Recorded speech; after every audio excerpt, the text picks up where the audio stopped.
নমস্কাৰ, মই কস্তুৰী বৰা আপোনালোক সকলোকে স্বাগতম জনাইছোঁ কুঁহিপাত পেজটিৰ গোটেইকেইটা প্লেটফৰ্মলৈ।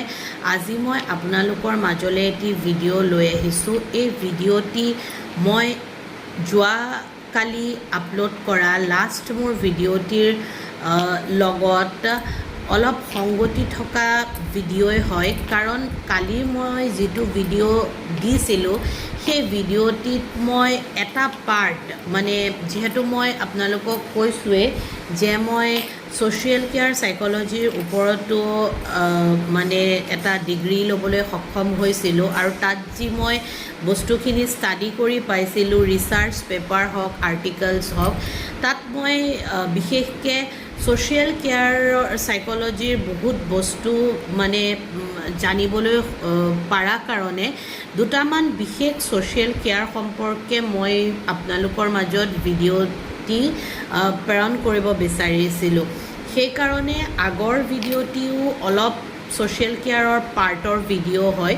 যদিহে আৰু বেছি ভালকৈ মানে আপোনালোকে এনালাইচিছ কৰিব বিচাৰে তেন্তে যোৱা আগৰ ভিডিঅ'টি চালেও এই পইণ্টখিনি যিখিনি মই এতিয়া ক'ম সেই পইণ্টখিনি বহুখিনি ক্লিয়াৰিফাই হ'ব বুলি আশা কৰোঁ। একচুৱেলি ছ'চিয়েল কেয়াৰ কি, সূক্ষ্ম দৃষ্টিৰে যদি আমি এটা ডেফিনেশ্যনৰ কথা কওঁ, ছ'চিয়েল কেয়াৰ হৈছে এটা এনেকুৱা প্ৰক্ৰিয়া, এটা এক্টিভ এনাৰ্জেটিক লং প্ৰচেছ য'ত ডাইনামিক্স আছে, ডাইনামিক প্ৰচেছ হয় এটা, আৰু লগতে এটা এনথুচিয়াজিম আৰু এটা এনাৰ্জেটিক এক্টিভ লং টাৰ্মৰ প্ৰচেছ হয়। এতিয়া এক্সাম্পল এটা দিলে খুব সহজ হ'ব বুজাত, সেয়ে মই এক্সাম্পলটো দিয়ে আৰম্ভ কৰি দিওঁ। ধৰি ল'লোঁ এজন বয়স হৈ অহা ব্যক্তি, তেখেতৰ সঘনাই মন বেয়া লাগে, তেখেতে নিজকে ভেলুৱেবল বুলি নাভাবে, আৰু তাৰ লগতে তেওঁৰ নিজৰ যিখিনি ইম'শ্যনছ সেই ইম'শ্যনছখিনি হাইড কৰে। এনেকুৱা ক্ষেত্ৰত আপুনি কেনেকৈ ছ'চিয়েল কেয়াৰ দেখাব মানে বা আপুনি কেনেকৈ ছ'চিয়েল কেয়াৰ প্ৰচেছত যাব। প্ৰথম কথাটো টেকনিকেল কথাখিনি মই কৈ ভিডিঅ'টি লম্বা নকৰোঁ, ট্ৰাষ্ট বিল্ডিং, ৰেপো এইখিনি পিছৰ কথা। কিন্তু ফাৰ্ষ্ট এটা কথা আপুনি আগবাঢ়ি যাওঁতে জানিব লাগিব যে তেওঁৰ যিটো মানসিক অৱস্থা হৈছে সেই মানসিক অৱস্থাত তেখেতৰ ফিজিকেল চেঞ্জ, ছ'চিয়েল চেঞ্জ এইবোৰ মিলি পেলাই এই সময়ত হৈছে, আৰু সেই পৰিস্থিতিৰ পৰা আপুনি তেওঁক উলিয়াই আনিবলৈ হ'লে প্ৰথম কথাটো তেওঁৰ কথাখিনি, মনৰ কথাখিনি আপুনি এক্টিভলি শুনিব লাগিব, ভেলিউ কৰিব লাগিব তেওঁৰ বয়সৰ, তেওঁৰ ডিগনিটি আৰু অটনমিৰ, লগতে আপুনি তেওঁৰ লেন্সৰে বস্তুখিনি জানিব আৰু বুজিব লাগিব। তাৰপিছত আপুনি কনষ্টেণ্ট তেওঁৰ লগত এটা স্পেচিফিক ফিক্স সময় অতিবাহিত কৰিব লাগিব, আৰু সৰু সৰু কিছুমান কামৰ মাজেৰে, সৰু সৰু একশ্যনছৰ মাজেৰে তেখেতক কিছুমান সৰু সৰু কামত আপুনি নিয়োগ কৰাব লাগিব, যেনে গাৰ্ডেনিং হৈ গ'ল, লিছনিং মিউজিক হৈ গ'ল, বিভিন্ন সৰু সুৰা খেল বা ঘৰুৱা এক্টিভিটি, চ'ফাৰ হোৱাটেন যিখিনি মানুহৰ দ্বাৰা সম্ভৱ সেইখিনি। কিন্তু ইয়াতে এটা ইম্পৰ্টেণ্ট কথা হৈ গ'ল, এটা টাইম লাইন আৰু এটা পিৰিয়ড। চাওক, এজন ব্যক্তিক ছ'চিয়েল কেয়াৰ কৰা বা বেলেগ ধৰণে কেয়াৰ কৰাটোৰ অৰ্থ এইটো নহয় যে আপুনি গিভাৰজন হৈ পেলাই আপুনি চব তেওঁৰ কাৰণে কৰিব পাৰিব।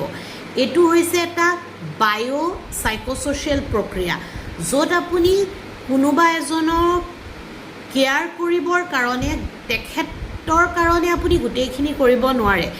আপুনি তেখেতৰ মাইণ্ড, তেখেতৰ ফিজিকেল হেল্থ আৰু তেখেতৰ ছ'চিয়েল ডিগনিটি চাই, মানে ছ'চিয়েল ষ্টেটাছ চাই আপুনি তেখেতক সময় অনুসৰি আপোনাৰ মানে যিখিনি আপোনাৰ দ্বাৰা সম্ভৱ সেই তাৰ মাজেৰে ভেলিউ কৰি বা ভেলিডাইট কৰি আপুনি তেখেতক এটা প্ৰচেছত লৈ যাব লাগিব, কণ্টিনিউইং প্ৰচেছলৈ তেওঁক লৈ যাব লাগিব, তেওঁক এক্টিভ কৰাব লাগিব, আৰু তাৰ অৰ্থ আপুনি তেওঁক কিবা কৰি দিয়া বা তেখেত আপোনাৰ ওপৰত ডিপেণ্ডেণ্ট হৈ যোৱা নহয়, তেখেতক আপুনি এম্পাৱাৰ আৰু ইণ্ডিপেণ্ডেণ্ট কৰি দিয়া ফিউচাৰৰ দিনকেইটালৈ।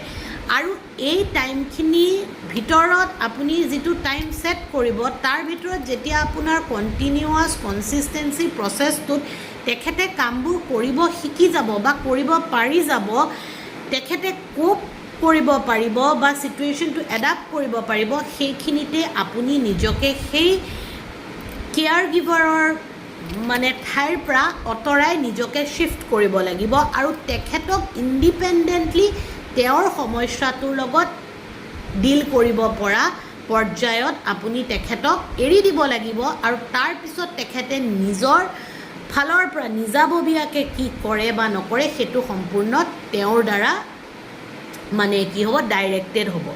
চ' সেইখিনিয়ে প্ৰথম বেছিক কথা যে আমি এটা টাইম পিৰিয়ডৰ কাৰণেহে তেখেতলোকক সেই কেয়াৰিংটো দিব পাৰিম বা সেই দিশটো দেখাব পাৰিম। আমি কোনো কেয়াৰ গিভাৰে তেওঁলোকৰ কাৰণে সম্পূৰ্ণ একো কৰি দিব নোৱাৰোঁ, কাৰণ এইটো ছ'চিয়েল কেয়াৰ প্ৰচেছটো হৈছে এটা এনেকুৱা প্ৰচেছ মানে ৰেচিপ্ৰকেট প্ৰচেছ। মই ইমান অসমীয়াত বস্তুবোৰ পাৰা নাই ভালকৈ চাগে ভাঙি পাতি ক'ব। এটা ৰেচিপ্ৰকেট প্ৰচেছ আৰু এটা ডাইনামিক প্ৰচেছ আৰু এটা এথিকেল প্ৰচেছ, য'ত আপোনাৰ উদ্দেশ্য তেওঁক গোটেই সলনি কৰি দিয়া নহয় বা তেওঁৰ গোটেই পৰিৱেশটো বা তেখেতৰ সমস্যাসমূহ ফিক্স কৰি দিয়া নহয়, তেখেতক ইণ্ডিপেণ্ডেণ্ট হিচাপে এম্পাৱাৰ কৰালৈকে লৈ যোৱা আৰু তাৰপিছত তেওঁৰ নিজৰ সিদ্ধান্ত ডিচিজন আৰু তেওঁৰ বিচাৰ বুদ্ধিৰে তেওঁৰ নিজৰ জীৱনটো সজাই লোৱা। কাৰণ এটা সময়ৰ পিছত যদি আপুনি কেৱল কেয়াৰ গিভাৰ হিচাপে থাকে, তেন্তে তেওঁ আপোনাৰ ওপৰত ডিপেণ্ডেণ্ট হৈ যাব আৰু ডিপেণ্ডেণ্ট হৈ যোৱাৰ পিছত আপোনাৰ জীৱনটো ছাফোকেটিং আৰু এক্সজষ্টেড হৈ যাব। এটা কথা মনত ৰাখিব, ছ'চিয়েল কেয়াৰ চাইক'লজিয়ে কয় যে কোনো এটা বিশেষ প্ৰব্লেমৰ লগত ডিল কৰাটো ছ'চিয়েল কেয়াৰ নহয়।